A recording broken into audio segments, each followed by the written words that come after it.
Hey guys, welcome back to UniX DBS. So this weekend is Gencon weekend, and I got some exciting news. A lot of you probably already know, but somehow I curse slid into first seed with the pet deck, and we're gonna actually talk about a little bit of how that happened. But I do want to give the normal plugs.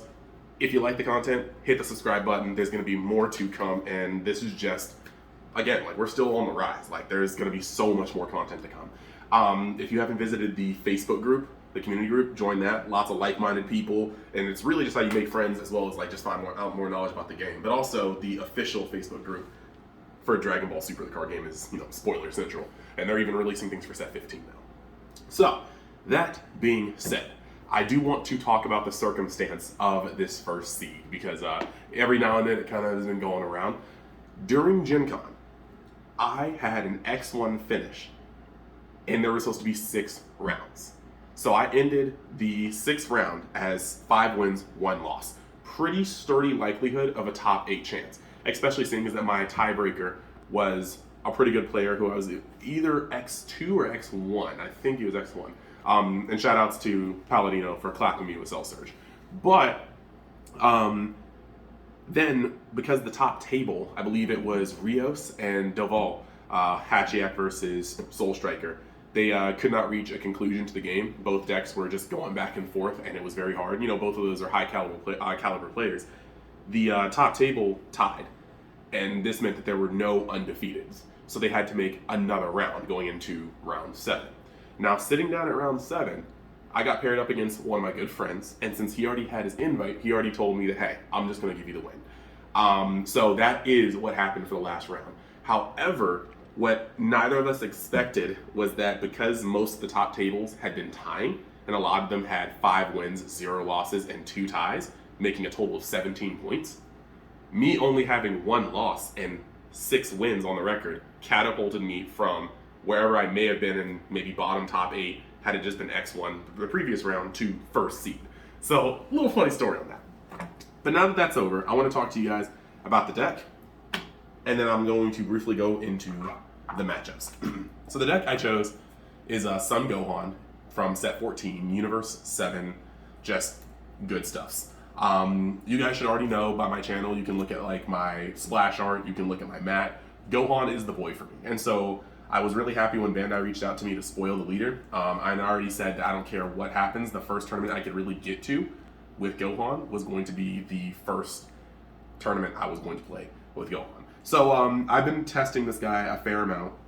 Shoutouts to Amani and Nick to help me both learn how to play red and just basically shape up with the deck in general.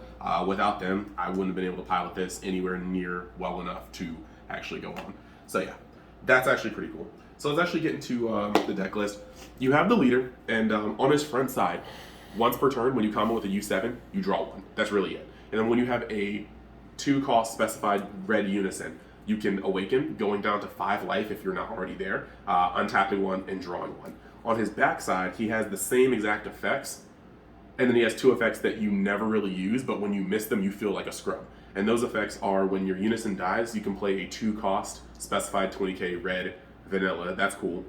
Just an extra swing, but a 20k body is nothing to scoff at. And then he has another one that actually does come into play quite a lot, but the Spirit Boost, when you combo with a vanilla, you're able to actually add 6k to that. It's once per turn, but it really turns as comboing with a vanilla to comboing with essentially another super combo without the draw, because it turns into an 11k boost. So yeah, that's him. As for the deck list, we got 4 of the 1-drop Gohans. I don't think anybody needs that to be explained. You play him, he searches top 5 for a U7, red U7, something like that. He's really good. He helps, just bring your deck's consistency together. But also, whenever you combo, well, limit 1, when you combo with a vanilla, red vanilla, 2, whatever, you're going to draw an extra card. So when he's on the field and you combo with a red skill list that you're going to have in the deck, you're going to draw once from your leader, once from Gohan. And that's actually where your plussing comes from. The deck filters like mad, but that's where the plussing comes from. We've got 2 Broly Crown of Retributions.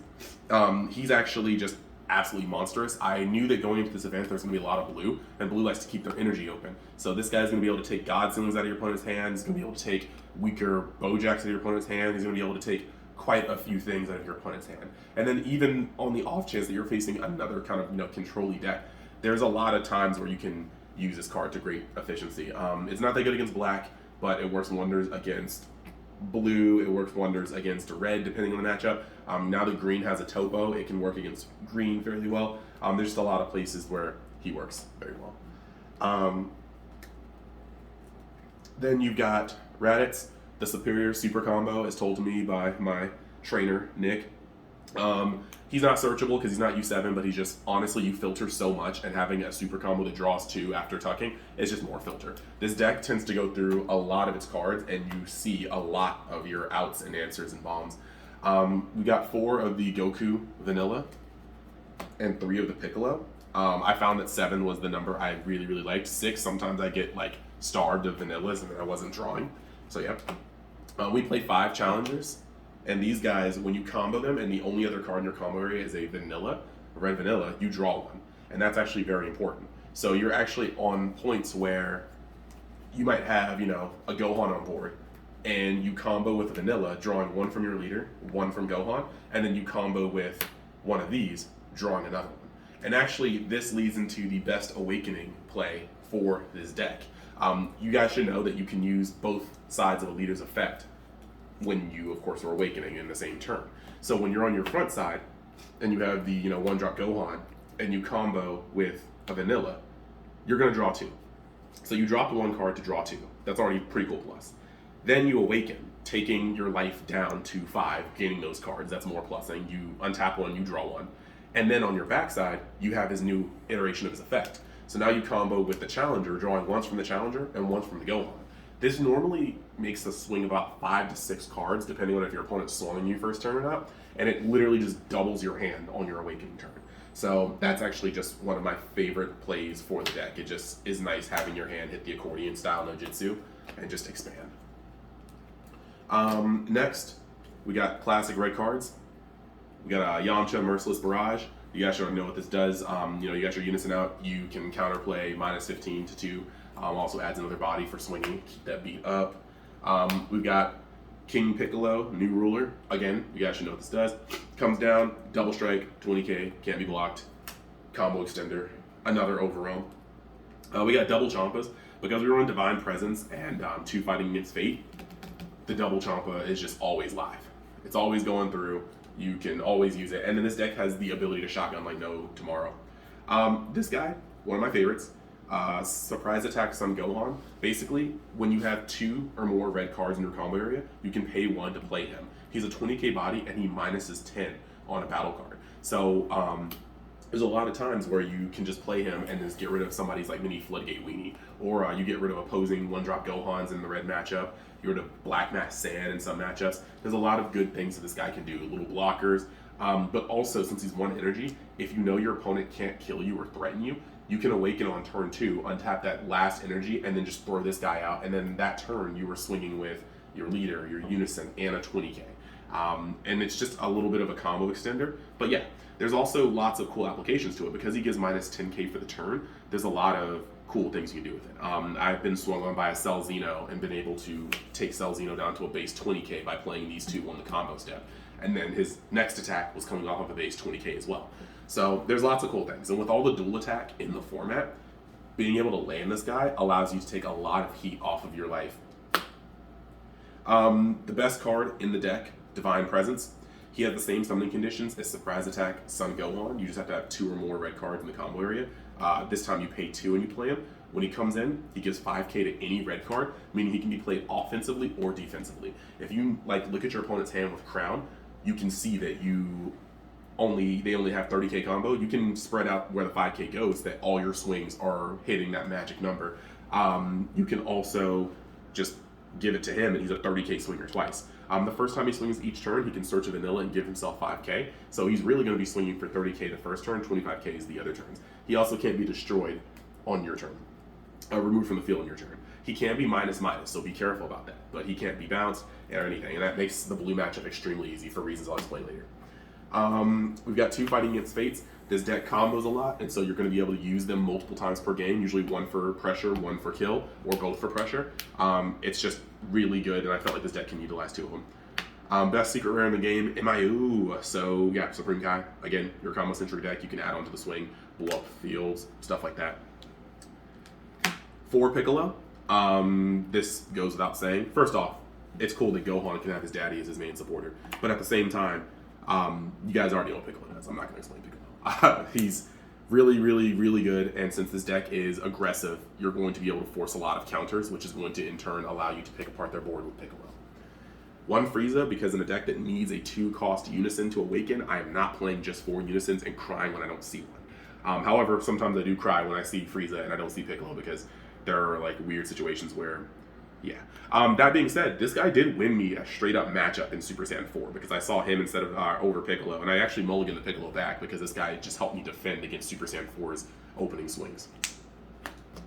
Then we've got 3 Violent Rays, once again, courtesy of the Nicholas, Sensei Nick. It was just too good. Against the Red Mirror, it's too good. Against Blue, it's too good. And it really just be locking out a lot of different people. Even against Yellow, Violent Rays was good, just because they use a lot of the Bardock Ape cards, and you really just walling them with this. This is a coverall, and I'm surprised at how well Violent Rays protected me from being immediately destroyed. We've got 2 King Vegetas Imposing Presence.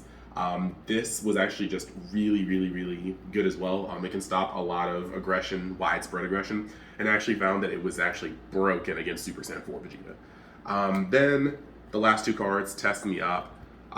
Since I run a super combo that needs to be at 4, sometimes I need to be able to force myself to 4, but it also stops 2 attacks unless your opponent has Piccolo on the field. So after that, we've got the side deck. I definitely thought I was going to see some baby, so there's some stuff in here that never really got to get used. But we have 3 Kaba. The Kabas are good for the matchups where I need to be more aggressive. If they're not going to take my life, I need to get myself down to awaken. And so I side these in against Cell Surge, because they're not going to really take your life, so I need to actually just awaken myself. I side this in against blue-yellow matchups because Zamasu is likely going to keep my Unison off the board, so I can't rely on it. And you'll find that they'll wait for your Unison to hit because that's the best card for them to hit with Zamasu. So when I just start playing Kabas and swinging over them, or swinging at them, I start taking my own life, and it gets kind of out of control pretty fast. Very good aggressive card. Another Broly Crown of Retribution. Side is in against the blue matchups or any matchups where I see that they kind of are really, really, responsive and leaving their energy up. 2 Jiren Survival of the Fittest. It was supposed to be against Turning the Tide, but I actually underestimated the aggressiveness of my deck because no match got to the point where I was able to fear Turning the Tide. So that's probably gonna go out. 3 Deborah. Shout out to Joey Palladino for not letting me resolve this one single time. I opened up 3 of these in our game 2, and he opened up playing Black Mass Sand. And I said, well, this card cheeks. So, yeah. But it should be in your side deck regardless, even if it felt completely underwhelming. Topo, I put this in the side instead of the main, because talking with Amani and Nick, it was very much so a lot of decks were coming with the heat for, these come into play counter cards. We run crowns, some assortment of 2 to 3 crowns. Other guys run focus breakthrough. There's a lot of ways you can get around Topo. So I have them aside, but I actually found that I didn't use them once, which is really sad because they have really good art in that particular thing. Again, Turning the Tide, I do have Warrior of Universe 7, so I thought that in games where I went first, maybe I'd be able to hit a blue deck with this. Again, underestimated the speed of the deck because really it never got that far. I never got to side those in. Fu, same thing. If I was at a 5-6 energy, there were just other things to do with my energy than playing Fu. I messed up there. And then one of these for more aggression. So essentially, just to give you the quick rundown, game 1, I played against Soul Striker. Unfortunately, Soul Striker just doesn't really have a good matchup. Why don't they have a good matchup? Because, if they counter and bring anything into play like Mechiorp, it gets blown up. Also, at the same time, between my leader, my Unison, Divine Presence, and this, there are turns where if you don't have Baby Hatch, you're going to burn your entire hand just getting swung on like 6-7 times. The other thing is that Divine Presence is that dude against blue. The Bojack package can't really touch him on your turn because he can't be removed from your field your turn. So he's got Deflect, he can't be God Stealing, and when they try to interrupt your turn with Bojack, he's just doing his thing, he can't be removed. So it's pretty well. There's a lot of times where I like to be stupid, like if I don't have the Gohan on board, I'll play my Bardock because I'll be able to get a swing out of it, and they have to bounce it if they want to use their Majin Buu Unison effect or they want to use their Bojack effect. They'll bounce it just to get the damage off the board. But as long as I'm being careful about when I overwhelm and trying to do it on 6 on the dot, I can use this guy like 2-3 times a game because I'll definitely draw him again if they bottom deck. I'll just shuffle with Gohan and then try to draw him again. So that wasn't good. Game 2, I faced Super Saiyan 4, and shout out to that dude, but I found out like midway through our game that when he's awakened, I can just Imposing Presence him. His leader goes down to a 5k, and then I can out combo him, and then even though he stands, if he swings again, his leader is base 0, and so it becomes very not cost efficient for him to keep trying to press me to get his ramp. I was able to stop SS4 from ramping on me like the entire time. I think he got 1 ramp off on me. That was a 2-0 as well. Blue matchups were like, they fed me. Round 3, I faced Joey Palladino from Cross World TCG. He's playing Self Surge. Game 1, I ripped so savagely off the top. Like there was a point where I just kept cantripping and every card was playable. Like combo, draw, combo, draw, super, draw, Supreme Kai, and I was able to burst him out. Game 2, Black Mass Sand ruined my hopes and dreams. I wasn't able to see a Yamcha or a Gohan to get it off the field, and so he was able to pick apart my hand without me being able to use Deborah. And then Game 3, I was going first, and I thought that would meant a shoo-in for me, but he's a very good player, and I was wrong about it being a shoo-in. I wasn't able to open up the most savage. I thought I had an okay hand, but he was able to pull it out. So that was tight. That was my loss for the day. The next round, round 3, was another 4 was another Soul Striker. That was another 2-0. It's not like these people weren't like playing well. It's just that I think the deck has a lot of things that don't interact well with Soul Striker. Round 5 was the Mirror. It was probably the only other guys playing Red Gohan. I had never played a Mirror, but you know when you just sit there and you test the deck in and out, you know how the deck works.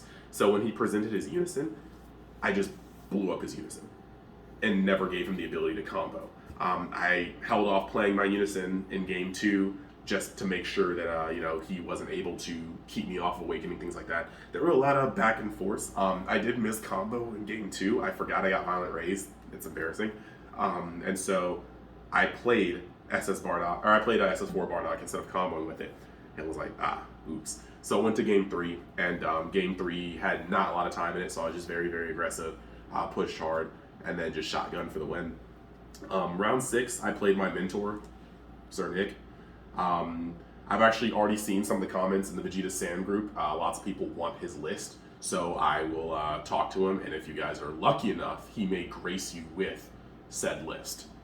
But you guys gotta be lucky enough. Like, I may live with the dude, but that doesn't mean I got access to all of his time. He's actually pretty seclusive. We actually live in the same house, but there's like a mountain on top of the house where he lives, secluded from the rest of us, and he comes down to help me learn how to play red decks sometime. So, let me see. You know what? 50 likes on the video, I'll try to get his list. Somehow. Some way. I'll bait him with Mountain Dew. Moving on from that, that was, we played against that. That was a weird matchup because we know how each other play. I'm pretty sure there were moves that both of us did that weren't really based on the matchup as much as us playing like this matchup every other day for like the past, I don't know how long. But then that round ended, and that should have been me being at 5 wins, 1 loss. And then we got repaired, and like I said, good friend said I told him I didn't have my invite. He was like, rude, and I was like, yeah, true, and he already agreed to give me the win. Just didn't expect me to get catapulted. Like I said, didn't really realize the tiebreakers were going to do that. Didn't realize that most of the top tables had 2 ties, 0 losses. Just worked out really weird. But before we got the extra round, this was an X-1 Gohan deck, regardless. So I feel like it's a big W for me. And if you have some sideways to say about how that turned out, like just bring it in a little bit. I'm on my Endeavor crap right now. Like, just watch me, okay? Like I'm gonna be playing more, and this is not the end. So, that being said, thank you guys for watching. I hope you liked the Gohan deck profile. Let me know in the comments. I can definitely make a how to play Gohan video, just like I did with the Gogeta, because there's a lot of nuances with it. Yeah, Thank you guys for watching. I will see you the next time you decide to join Universe X. Later.